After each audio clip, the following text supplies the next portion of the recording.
Hello viewers, welcome to Tech Team.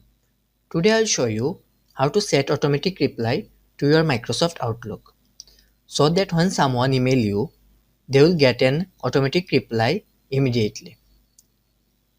First go to your Outlook profile. Then from the top left, click File.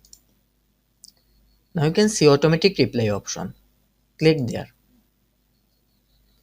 Now it is default set to do not send automatic replies.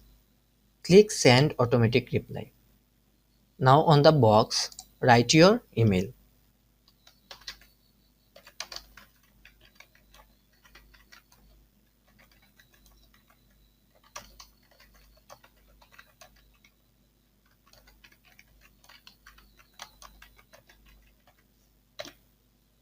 You can change the font and font size. Now click OK. That's all.